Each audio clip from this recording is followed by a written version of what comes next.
Hello, welcome back to Funtime Crafts 24/7. This is an information video on where to put the dimensions for your paper size in the app on the Brother Sp-1 sublimation printer. The front on this here doesn't do anything except for like maintenance, settings for the actual printer, and then it downloads software and stuff like that. But the actual functions of the printer are all done in the app. However, what you do need to know is when you're putting in the paper size into the app, your width and your length, this is the width of the drawer goes across. The length is how far it goes into the printer. So from the front to the back of the drawer, this is the length this way. Width goes this way. The app does not autocorrect. So if you do not put the paper size in accurately, it will not autocorrect it for you. It doesn't auto adjust it. So I just wanted you to know. So width and then length, it goes this way. And then let me show you in the app. So in the app, and what we're going to be using today is the, I'm going to do a little demo for you. I did this, I used the Craft Express sublimation printer. This is 4" by 9.5". And when you go to the app, on here, so let me show you, right here. So this is your home screen when you're in the Artspiria app. I'm not sure how to pronounce that. What I do is if I want to do sublimation printing, I go down here to where it says new. And then there's three tabs. There's three tabs, and you're going to make sure that you're on the printing tab. You're going to go into whichever one, and I go to design editor because I want to create my own. And this first page that you see when it comes up, this is your actual paper size that's in the machine. This is where you adjust it.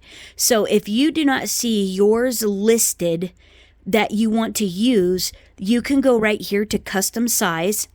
And then this is where you add the width, and the height is actually the length of paper.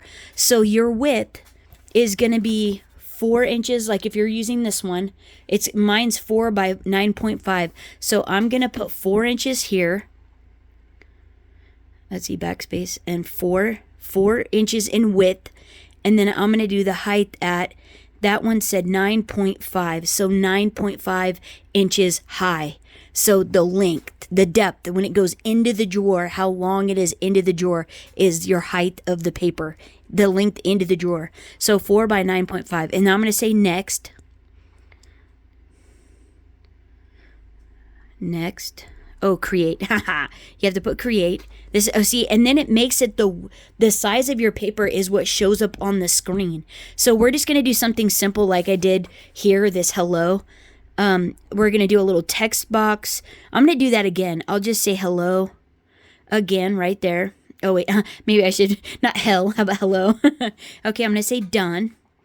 And then I can adjust this now too. So when I tap on that, what I just printed, you get all those options down here.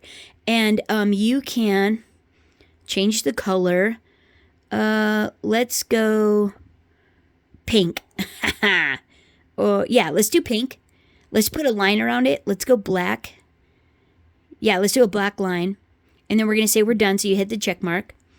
And then let's turn it. Let's go the whole length of the paper. Okay. And you can actually size your...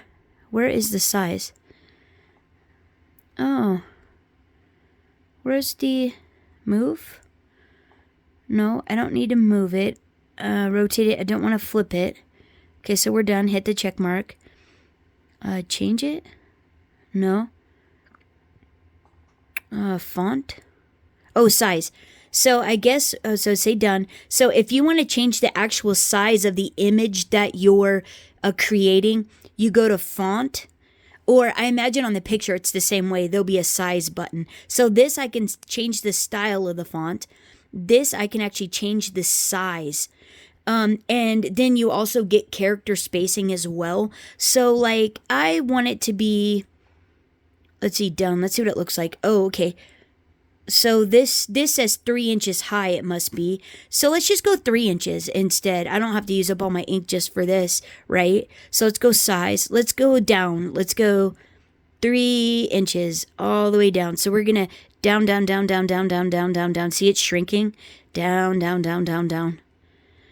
And we're going to say we only want it to be 3 inches tall. So, yeah, right? If you don't use your fingers to scale it, you have to like 1. And then you can even use character spacing. So, like, you want more space in between, you could do that. See, it was all connected and now it's not. But if we go back to 0, it'll now connect it all. So, we're going to say done like that, okay? And then now we're going to be done with this design, right? Actually, let's stretch it. Can we go any more? Actually, I want it to be, well, it actually already is. I think that's all I can do because of the font that I picked. Let's go back to bakery. Oh, there we go. Done. Bakery, I get the whole thing, right? Oh, whoops. Okay, so there we go. So now we're going to say we're done. So we're going to hit OK, right? And then we're done, right? I'm going to hit done. And do we want to save it? Don't save. And then now it says we can go to printer. So I'm going to send this to the printer. And this will automatically flip it, though, for you because it knows it's text. And so it's saying that the data transmission's complete. And then you're going to, oh, but now I have to put the paper in. So on the paper, like, okay, there's a specific back and a front to this paper. And let me show you. When you go to the printer, it's like waiting for the drawer to be closed. Let me show you. On here, there's a graphic here, and it says that the proper orientation for your paper is face down. So whatever side you want it to print on, you put it face down in the machine. I'm just going to do one piece, though, and I've already got it. And these adjust, so if you move them in and out, there's a button. You push it there, and you pull it in or out. And so I'm going to put it in, and then the same on the length as well. This one, there's a button here. It adjusts, so when you get it. So just flatten it out with your hand, and then put it up to it. Flatten out with your hand, and then bring it up to it. Taut. It doesn't have to be, crazy tight or anything. Push the drawer in. So remember, width, length. So now I'm going to push the drawer in because my paper's loaded. Oh, was that up? I hope it was face down. The top of the paper is supposed to be face down if I want it to be proper. But I guess we'll see what happens. Yeah. So whatever I want it to print on has to be down like that. And you have to be able to read the words. Or if it's Brother's sublimation printer, there's a cut corner that has to be in the front, on the right side, on the front, towards you, closest to you. So as soon as this is done, I'll show you when it comes out of the machine. This is the paper catch here. So as soon as it's finished, I'll be right back. Okay, it's just finishing up. You'll see it coming out. And there you go. And we had it right. Yeah, so there it is there. It automatically flips it for you, but that's how you do the paper size. Change the different paper sizes, and you get that. So, yeah, so let me show you again. So let's say we'll get out of there. We're going to discard, and then we're going to go back to the home screen. And so then when you go New, Printing up here, and then Design Editor, that's where you change the paper sizes right there where it says Custom right there. You put your size in. That's the actual paper in the machine. All right, hopefully this was helpful for you, and hope you're enjoying your Brother Sp-1 sublimation printer. I know I am. I've been having a ball with it. And thanks for hanging out and watching. Until next time, happy crafting, everyone. Bye-bye.